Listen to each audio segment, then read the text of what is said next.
Hi Los Angeles! Welcome back to my channel. I know the LA fires that happened in the past couple of weeks have shaken us, but we're strong and then we'll stay together and we'll get through this. I am Crystal Wong, your friendly neighborhood architect. I want to put a pause on wellness design and talk about 9 tips to rebuild safer and smarter. Whether you're assessing your damage, prepare for the rebuild, or you just want to be more prepared for the future, this video is for you. So let's dive right in.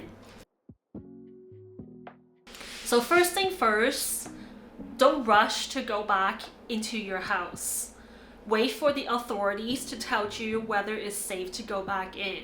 You don't want to put yourself in a dangerous situation again. And if the authority says you can go back in, you are going to be your best investigative journalist, meaning you have to start documenting everything. Take pictures or videos of every single thing that got damaged. Why? Because the insurance company will need this information to process your claim. And speaking of insurance, call your insurance company right away. Don't wait. They will process any claims in a first come first serve basis. So when you have a moment, start writing down a list from the salt that is on your dining table to the most valuable things that you have in your home to send to your insurance company. So even the flames are out, there are wildfire ashes and toxins that are laying around in the air. And don't let your lung becomes a dustbin. Grab some N95 masks, and if you can get your hands on a KN95 or P100 mask, that would be even better. And for those who have their house burned down or damaged during the fire, when you are sipping through your belongings, wear heavy duty gloves so you're not cross-contaminating yourself, touching yourself, and all the toxins that are laying around. At home, please turn on your air purifier, and a HEPA air purifier definitely is way better than a regular air purifier, but in this instance right now, any air purifier is better than none. And also change out your HVAC filter so you're not breathing in all the ashes and toxins that are flowing around in the air right now. When it comes time to rebuild, don't just focus on the look of the house, think about the longevity. Fire-resistant materials, they are going to be your secret weapon to make sure that your house will be standing even in fire-prone areas. Yes, I just want to preface saying that these construction methods will bring up your construction costs, but they are well worth it in the long run and save you a lot of heartache. For the exterior wall, you might want to consider using fiber cement, stucco, or metal siding. Not only are they non-combustible, they are also very durable. Non-combustible means that they won't burn.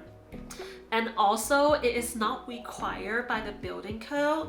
If you are located in a high fire hazard severity zone, such as Malibu, Pacific Palisades, or the Hollywood Hills, you might want to consider building your exterior walls at least 1 hour fire rated. Maybe you even want to consider to build them with 2-hour fire rating or 3-hour fire rating. That means it will take the fire 60, 120, or 180 minutes to burn through. And the construction method is not that different in terms of building a non-rated wall versus a fire-rated wall. And they're just so well worth it. And don't skim on the roof. Use Class A roofing material, meaning metal, clay tile, and asphalt shingles as roofing material because they are fire resistive. And I would even go further and make sure that your roof assembly or your ceiling assembly, they are also at least 1 hour fire rated. So that gives the firefighters a chance to come and save your home. On the inside, you might also want to consider building all the walls with 1 hour fire rated construction as well. Maybe in some of the higher valuable spaces of your home, maybe your study, maybe, you know, living room, because you have all your family photos stored in your living room. So wherever it is, maybe you will consider building it 1 hour fire rated, because we already use type X drip board in building your home. It's not that different again to put fire caulking in all the openings in the wall. And also the windows and the doors on the exterior of the home, you might want to have them fire rated as well. And for the outside of your home, you might want to switch out the flammable wood deck into a composite wood deck or a concrete or stone material wood deck, so it doesn't catch on fire that quickly. And we'll dive deeper in a future video, and we'll talk about more tips on how to rebuild safer and smarter. So fire, they don't just attack your house, they're actually using the landscaping surrounding your house as a launch pad. This is when defensible space comes in. Defensible space talk about within 30 feet of your home, you want to keep it lean, clean, and green all at the same time. So that means no wood mulch, no overgrown shrubs, and definitely no eucalyptus trees, because they are fire's best friend. Instead, plant some succulents, lavender, or some native fire-resistant plants. And don't forget to regularly clean off the roof and your gutter of any debris, because dry leaves are kindlings to the fire. And we'll dive deeper into defensible space in a future video. So of course, water is going to be your ally during a fire. Consider installing a rainwater harvesting system with at least a 500-gallon tanks. I know it does not rain that much in Los Angeles, but whenever it rains, it will collect the water, and you can use that water for fire suppression or for irrigation purposes, and it will save life. And also, speaking of emergencies, don't overlook the power system. Having a PV solar panel system with a battery backup, it might be what you need to provide power when there's no power at your home. Retrofitting your homes for fire resiliency may sound like a big undertaking, but it's actually many tiny steps that will add up to a massive protection for you. And it's all about fortifying the weak points of your home to make sure that the embers and the flames are kept outside of your home. And start with your attic vents. Replace standard vents with ember-resistant ones so that the mesh does not have openings that are more than 1/8 of an inch. And better yet, install vent covers so they can close automatically during a fire. It's like a protective shield for the weak points in your homes. Windows and doors are another weak points.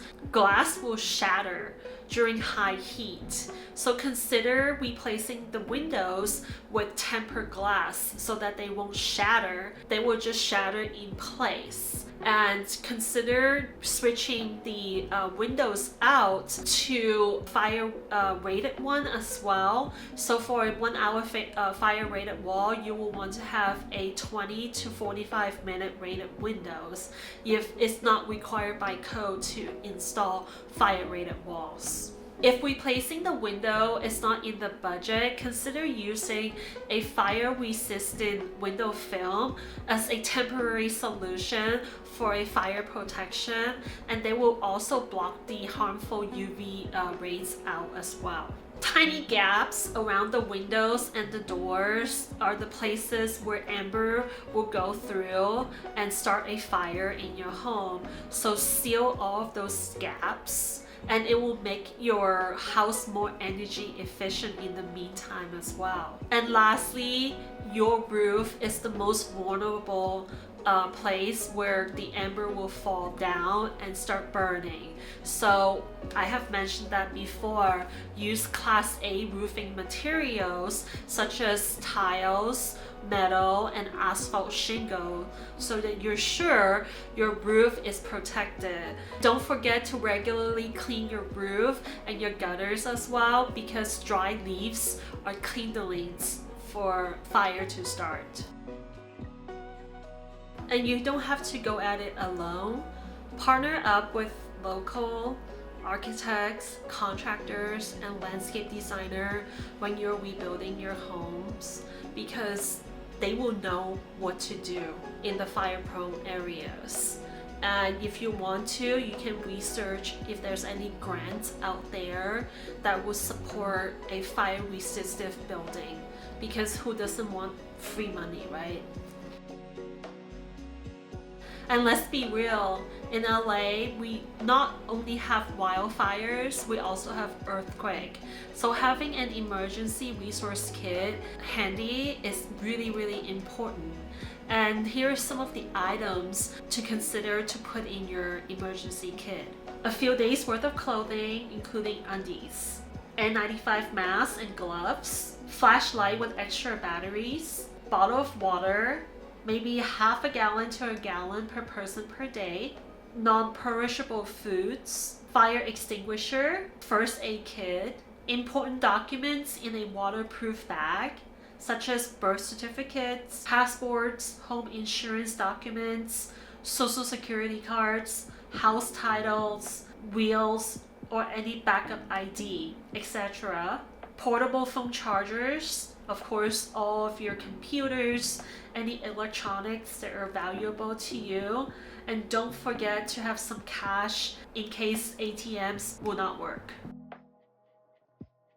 Rebuilding after a fire is tough, but it's also the chance for you to start thinking about building a healthier home so that it can nurture your soul as well. Consider putting in larger windows for the natural light to come into your home, air purification systems to purify the air, and biophilic design such as using plants and natural materials in your home. And you can even incorporate sustainable technology, energy efficient appliances in your home as well. This isn't just about bouncing back, it's about thriving in a place that will nurture your soul and the planet as well. Wildfires are definitely devastating, but rebuilding doesn't have to be. I'm here with you guys. I myself have to evacuate as well because there was a fire down the street, but luckily the firefighters, the amazing firefighters, were able to put out that fire in record time so that I can come back to my house safely. Let me know in the comment below if you need any help. I am here to help rebuild a better and healthier homes. Please don't forget to like, subscribe, and hit that notification bell so you don't miss out on any new future videos. Los Angeles, we got this together, and we will rise together. Thank you for watching, and see you next time.